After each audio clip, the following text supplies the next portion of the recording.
I realize that I'm late to this, but I wanted to recap the books that I read last year with quick reviews. We're gonna go in order from lowest rated to highest rated, so if you're not interested in hearing about the books I didn't like, you can skip to this timestamp.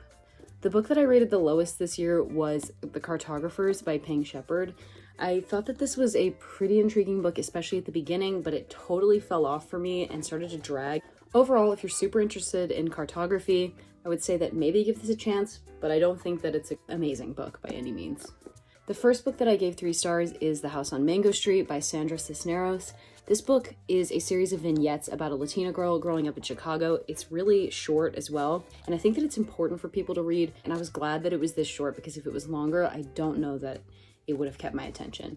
Another book that I gave 3 stars was Alone with You in the Ether by Olivie. This book had a lot of underline-worthy lines, but for me, it was kind of confusing. Honestly, the world that they're living in is so abstract at times that you're kind of getting completely lost in whatever this plot line is. It's not like I would never recommend it to somebody. Another book that I gave 3 stars is Paradais by Fernanda Melcher. This book is a trip. Honestly, if you're gonna read it, I would definitely recommend reading the trigger warnings and maybe even a synopsis of it because it's really intense. It's pretty interesting. It's just a lot. And that's all I have to say about that. The next book that I gave 3 stars is There by Tommy Orange. This book covers something that is not written about enough, and that is the experience of Native Americans in America.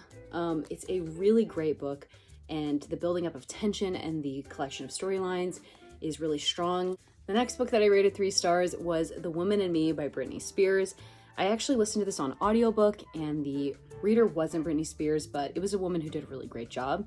It was super interesting, and I feel like I've been hearing her life story only from the perspective of the tabloids, so it was great to hear her thoughts as all of these different headlines were going down. I definitely recommend it if you're interested in hearing about Britney Spears or about the real life of a pop star. The next book that I rated 3 stars was Clytemnestra by Constanza Casati. This was a Greek retelling about a female figure named Clytemnestra. It was really strong at certain parts. I just thought that it kind of dragged on at some points, so it wasn't my favorite, but if you're into Greek retellings, this is a strong one.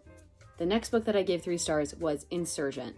Yes, I did just read Divergent and Insurgent at the age of 21. But I have to say, the first one was great. It flew by because the plot is really strong, but the second one kind of fell flat for me and I gave it 3 stars. I just think that the first one kind of set a standard that I was hoping it would meet.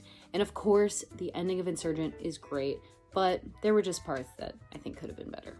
The next book that I gave 3 stars was Two Twisted Crowns. I read both One Dark Window and Two Twisted Crowns this year. One Dark Window for me was absolutely superb and I loved it, and it set up Two Twisted Crowns so well, but the things that I loved about One Dark Window just kind of fell off in Two Twisted Crowns, and that's my thought. If you're super into fantasy though, I honestly still recommend reading this series. It's really good and the magic system is super interesting. The next book that I gave 3 stars was Demon Copperhead by Barbara Kingsolver, and I know that this book was wildly popular this year and I'm probably gonna get some hate, but I have to say that it just was too long for me.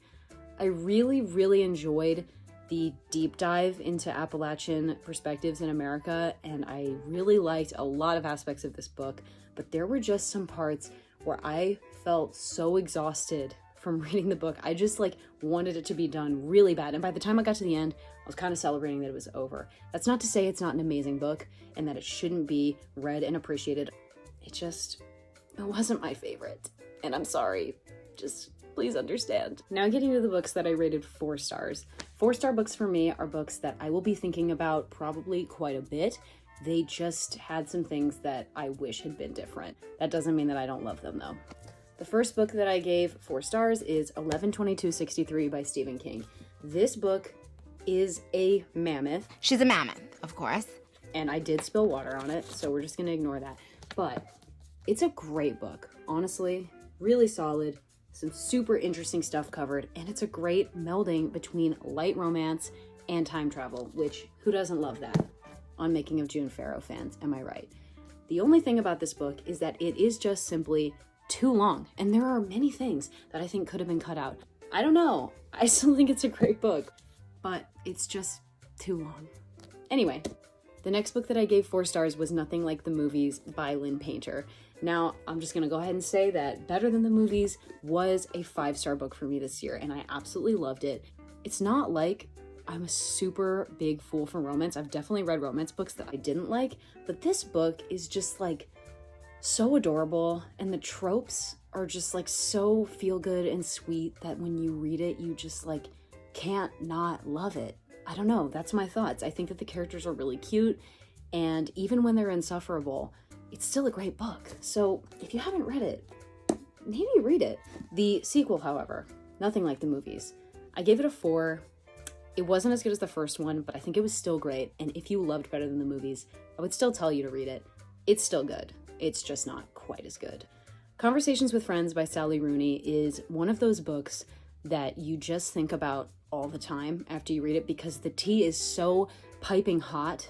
Honestly, I loved this book so much purely for that reason. The only thing about it is that it does just have some points that feel a little bit like they're dragging on, and because Sally Rooney is trying to write a difficult time for the character, you're sort of just like along for the ride while this character is suffering a little bit, but I would still say this is probably my favorite Sally Rooney book, and I would definitely read it if you're into drama and literary fiction tea. The next book that I rated 4 stars was One True Loves by Taylor Jenkins Reid. This book is really, really great, and honestly, it's like one of those classic book talk romances.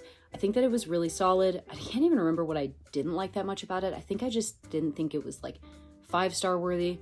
Honestly, I think you understand what I mean by that, where it's like, I can't think of why this book doesn't deserve 5 stars. It's just not on the same level as my 5-star reads. And that's all I have to say about that, so I hope you're okay with that. This is Just for the Summer by Abby Jimenez. I loved this book a lot. I read it with a friend, which made it especially fun. Not to mention that the cover is just so gorgeous that you just really want to love it. I really enjoyed the characters in this book, and I thought it was really great. There were some things that I kind of didn't like about it, but overall, it's just a solid romance, and if you're into that, you should read it. The next book that I gave 4 stars was A Good Girl's Guide to Murder. This book was one of those books that just obliterates a reading slump. If you're in a reading slump, you should read A Good Girl's Guide to Murder because it's quite fast-paced, and there's a lot of questions that are opened right at the beginning that you really want the answers to. Now getting into my 5-star books, I only give a book 5 stars if I really, really loved it and if I know I'm going to be thinking about it for a long time. The first book that I gave 5 stars this year was The Great Gatsby by F. Scott Fitzgerald. This was my second read of this book, and honestly, it was even better the second time, knowing what you know happens at the end. This is one of those classics that's just so juicy and rich with tea and full of plot, and the imagery is just like so good. Like, I want to go to one of these parties more than anything, and that's just something that I can't do. So the best I can do is read this book a 3rd, 4th, and 5th time. And that's all I have to say about that. If you want to learn about the Roaring 20s and you like forbidden love and drama and rich people being stupid, you should read The Great Gatsby. And now I don't have the cover for this one because I'm actually lending it out right now, which should tell you how much I love it, but this is The Unmaking of June Farrow by Adrienne Young. This book is magnificent because it combines like sci-fi, time travel, romance, historical fiction. I don't even know what you call it, but it's a beautiful cocktail of all the wonderful things that cure a reading slump. And that being said, within the first 50 pages of getting into this book, I guarantee you'll want to finish it. It is a really good book. Another 5-star read for me was Hello Stranger by Catherine Senner. I don't even know what it was about this book. I think it just hit me at the perfect time, but this book was just great, okay?